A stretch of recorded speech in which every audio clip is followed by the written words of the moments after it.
ತಾಲೂಕು ಸರ್ಕಾರಿ ಆಸ್ಪತ್ರೆಗೆ ಅನಾಮಿಕರು ನಿನ್ನೆ ಸಾಯಂಕಾಲ 4 ಗಂಟೆಗೆ ಚರ್ಚನ್ ಸಂತೆಯಲ್ಲಿ ಆರೋಗ್ಯದಲ್ಲಿ ವ್ಯತ್ಯಾಸವಾಗಿ ತಲೆ ತಿರುಗಿ ಸಂತೆಯಲ್ಲಿ ಬಿದ್ದರು. ಅಜ್ಜಿಗೆ ಯಾರು ಅನಾಮಿಕರು ತಂದು ಆಸ್ಪತ್ರೆಗೆ ಬಿಟ್ಟು ಹೋಗಿದ್ದಾರೆ. 2 ದಿನಗಳಾದರೂ ಸರ್ಕಾರಿ ಆಸ್ಪತ್ರೆಯಲ್ಲಿರುವ ಸಿಬ್ಬಂದಿ ವ್ಯವಸ್ಥೆ ಮಾಡುತ್ತಿದ್ದಾರೆ. ಸಂಬಂಧಿಕರು ಯಾರು ಅಂತ ಇನ್ನೂ ತಿಳಿದು ಬಂದಿಲ್ಲ. ಅಜ್ಜಿಯ ಆರೋಗ್ಯ ಚಿಂತಾಜನಕವಾಗಿದೆ. ಇತ್ತ ಕಡೆ ಯಾರು ಗಮನ ಹರಿಸುತ್ತಿಲ್ಲ. ಅಜ್ಜಿ ಹೆಚ್ಚಿನ ಚಿಕಿತ್ಸೆಗಾಗಿ ವಿಜಯಪುರ ಸರ್ಕಾರಿ ಆಸ್ಪತ್ರೆ ವರ್ಗಾವಣೆ ಮಾಡಲಾಯಿತು. ಈ ಅಜ್ಜಿ ಪರಿಚಯವಿದ್ದರೆ ಮಾಹಿತಿ ತಿಳಿಸಿ ಹಾಗೂ ಮುಂದೆ ನಾವು ಈ ಮಾಹಿತಿಯನ್ನು ಚಡ್ಚಣ್ ಪೊಲೀಸ್ ಠಾಣೆ ಸರ್ಕಾರಿ ವೈದ್ಯರು ಈ ಮಾಹಿತಿ ಹಾಗೂ ಪತ್ರಕರ್ತರಿಗೆ ಹಾಗೂ ಪೊಲೀಸರಿಗೆ ತಿಳಿಸಿದರು.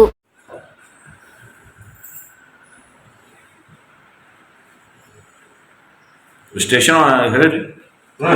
ಪೂಜಾ ಸರ್ ಬಂದಿದ್ರಿ. ಪೂಜಾ ಸರ್ ಬಂದು ಫೋಟೋ ತಗೊಂಡು ಹೆಸರು ಬರ್ಕೊಂಡು ಹೆಸರು ನಾವು ಬರ್ತೀವಿ.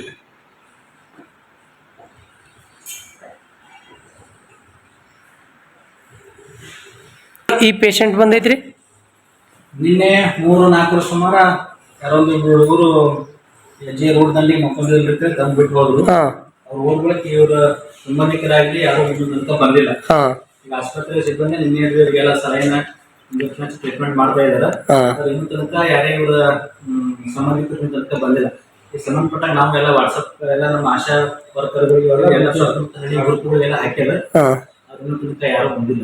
ಇವ್ರು ಯಾರಂತಾನು ನಿಮ್ಗೆ ಗೊತ್ತಿದೆ? ಗೊತ್ತಿಲ್ಲ, ಮಾತಾಡ್ತಾ ಇಲ್ಲ. ಅವ್ರು ಯಾವ್ದೇ ರೀತಿ ಅಂತ ನಾವು ಇದು ಮಾಡಿದ್ರು ಮಾತಾಡ್ತಾ ಇಲ್ಲ. ಹೆಂಗಿದೆ ಅವ್ರದ್ದು ಪರಿಸ್ಥಿತಿ?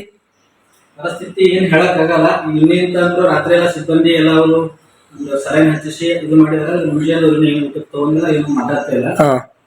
ನೋಡ್ಬೇಕು ಈಗ ಏನಾದ್ರು ಯಾರಾದ್ರೂ ಬಂದ್ರೆ ಓಕೆ. ತಮ್ಮ ಹೆಸರು ಸರ್? ಹೆಸರು ಡಾಕ್ಟರ್ ಐಎಂ ಬಿರಾರ್ ಅಂತ ಹೇಳಿ. ಓಕೆ. ಅಡ್ಮಿನಿಸ್ಟ್ರೇಟಿವ್ ಅಧಿಕಾರಿಗಳು ನಾವು ನಿನ್ನೆ ಸಾಯಂಕಾಲದಿಂದ ನೋಡಿದೀವಿ, ಯಾರು ಬಂದಿಲ್ಲ. ಓಕೆ. ಪೊಲೀಸ್ ಸ್ಟೇಷನ್ ವರದಿ ಮಾಡಿದ್ವಿ. ಅವ್ರು ಬಂದು ನೋಡಿದಾರೆ. ಅವರು ಇದು ಮಾಡಿದಾರೆ. ಅವರು ಪ್ರೊಸೆಸ್ ಮಾಡ್ತಾ ಇದ್ರೆ ಅದ್ರ ಸಂಬಂಧಿಕರು ಯಾರು ಬಂದಿಲ್ಲ. ಮುಂದೆ ನಾವು ಮೇಲಧಿಕಾರಿಗಳಿಗೆ ಗಮನಿಸಿ ಜಿಲ್ಲಾ ಆಸ್ಪತ್ರೆಗೆ